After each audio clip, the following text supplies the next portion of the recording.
Before we jump into this, you can get a ton of free M4L devices. All you got to do is navigate over here in Ableton to packs, and then you can go under available packs and you can download them all here by literally just clicking this button. Now, I recommend that you go to Ableton's website first and read about them. You can go to the very bottom here that says get more packs at ableton.com. It's going to open up a page. You might need to log in, and then you can just scroll down. You can see all of the packs. The reason you might want to do that is because this will start eating up your memory quick. But I highly recommend that everyone downloads the Max for Live Essentials. You're also going to want to get the creative extensions as well, because there's so many dope plugins in here that you're going to want to play with and use when you're feeling creative. There's going to be some free and some paid ones that we talk about today. But first, let's talk about a couple free ones. First is the tape stop, and it does exactly that. So you can go ahead and set your downtime and uptime. You can use time or beats. So we can just go ahead and turn the time all the way up here, and we'll make it a quick uptime. So you can either click this down or you can obviously modulate it, right? Right now I have this on the master, and if we click play,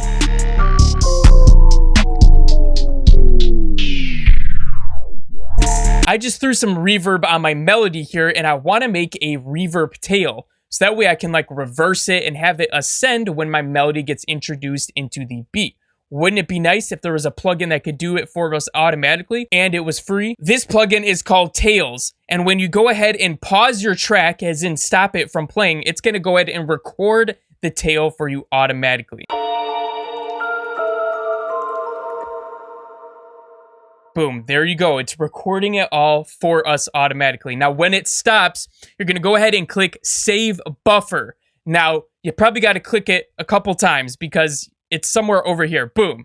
It doesn't get it the first time unless you're like super on point with it. But now we're just going to save it somewhere. Let's put it on the desktop. They recommend you put this on the master, so that's where I have it right now. All I did was solo my melody group up here, and it works great. And as you can see really easily now, I can reverse the clip, and I can go ahead and position it wherever I want it to go. So now we have a reverse tail, and it was literally that easy. All I had to do was play and pause the track.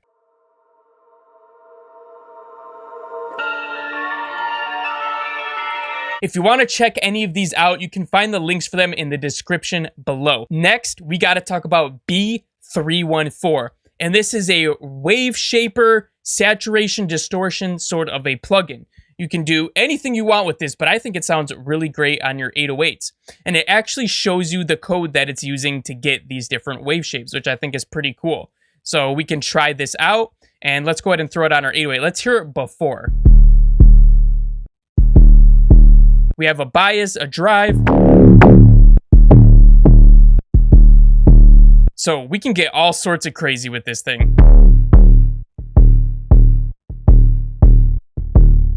This next one is by the same guy, and it's called Zen EQ. This is a transient equalizer, so you can process just the transients of your track. So here we go. We got a bunch of different bands here, and we can go ahead and boost or reduce anything, and it's going to affect the transients. Or we can affect the body if we click over here. Let's throw this on our snare, and let's see where the transient's at in our snare and boost it.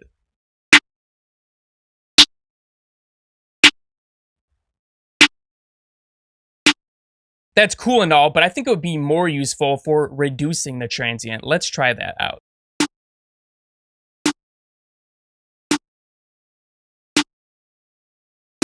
Pretty cool. So if you want to get sophisticated and start EQing the transients in your beats, definitely check this one out. And I'm going to leave a link for this guy's full website. He has a ton of plugins that kind of mimic some other ones, like the Cambridge Bloatinizer, the Boba. You may have seen some videos that I have featuring these, and they are all free with the option to go ahead and donate if you have a little money to spare.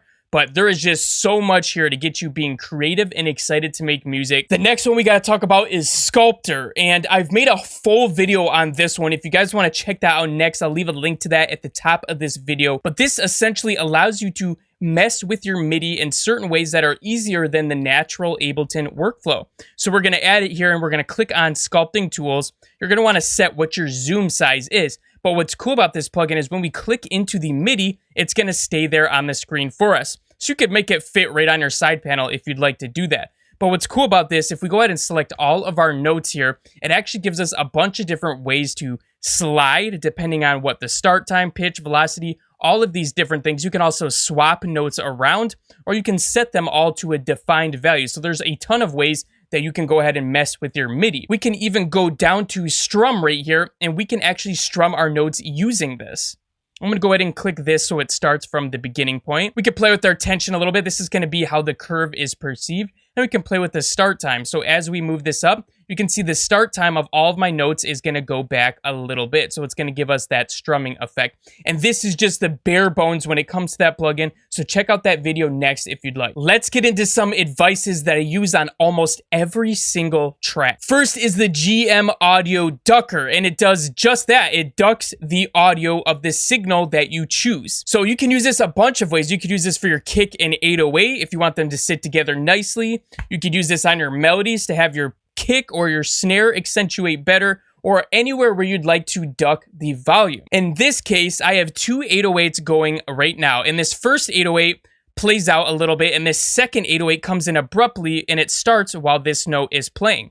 So you can see this is coming in right here, but it sounds cool when they're both overlapping a little bit. But what's going to happen is this first 808 right here has the GM Audio Ducker on it, and it's set to this second 808 right here, so it'll be triggered from that. Now watch what happens. You can see it dodges each of those notes right there by the hold value that I set. This is a paid one, however, it's about $12, but it's well worth it if you want a device that you don't have to open the plugin every time you use it. The next plugin by the same company is the GM Audio Clipper. And this is the clipper that I leave on all of my masters because I trust it the most. This uses 5x linear phase delta oversampling for the most transparent sound, and it even has a built-in brick wall limiter. It does everything I need and more. And you even have an adjustment over the knee, for example. If you'd like to change that from the 4, you can play with the ceiling value, and it gives you the gain reduction value right here on the bottom. If you go ahead and press this, you can go into your BW limiter, brick wall limiter, or it has a DC filter. Here's what it looks like in action. And yeah, I just absolutely love it. This one is also $12, but let me show you a free one from this company because honestly, all of their plugins are crazy. This one's called the GM Audio Squeeze. And you can think of this one like Ableton's OTT, except this does upward compression instead of downward compression. It's just a beast of a compressor. So I went ahead and put this one on my 808 track right here. I went ahead and gain staged it with utility. This is what it sounds like before and after.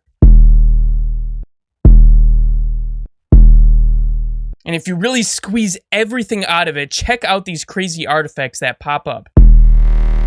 This thing is absolutely crazy. I've used this on melodies too, and it just does an excellent job. I'm going to leave a link to this guy's website as well. He's got a bunch of free and paid options of more M4L devices, and from what I've seen, they are all absolutely amazing. This next one is a meter that I think should be standard in all DAWs, but it's not. This is called the Swiss Army meter right here, and it gives you a readout of the LUFS, the integrated, and the true peak. Now, this is super useful for people that are serious about mastering, but also content creators. Like if you upload to Instagram and TikTok, for example, sometimes they will compress your audio if it's sitting too loud. So you can use the LUFS to get an accurate readout. Also, it gives you the notes, dotted, and triplet for delays, the timing, so that you can do that without having to pull out a calculator. I keep this on my master at all times so that I never have to open another plugin like Span. Span's a free plugin, right? But you have to open that every time you want to use it. So this one is $8, by the way. The next plugin we're going to talk about is another free one, and it's sitting right next to the Swiss Army meter on my master at all times. And this is called the Mix Matcher. This is amazing. It allows you to analyze the EQ of any mix with your own. So you go ahead and insert a A/B track onto one of your tracks, and you can pick it from this menu here. And then as long as you put this on your master, you're going to get a readout of that and your master. And you can compare it to pink noise as well.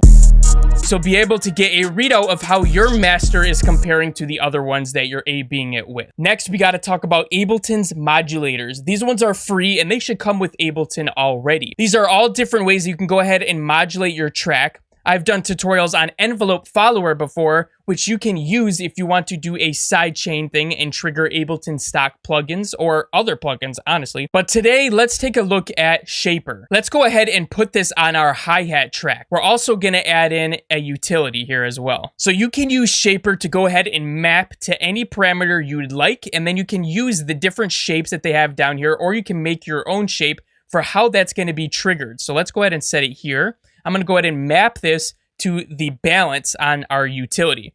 Now, there's other ways you could do this in here as well, but this just keeps it really clean. Now, you can see right out of the box, it's going absolutely crazy. And that's because we have the rate set to 1/4. So you can go ahead and play with this. You can make it as fast as we want or as slow as we want as well. You can see it's going pretty slow right now. If we go ahead and set this back, it's all right, but it's a little harsh. That's why we have smoothing here as well.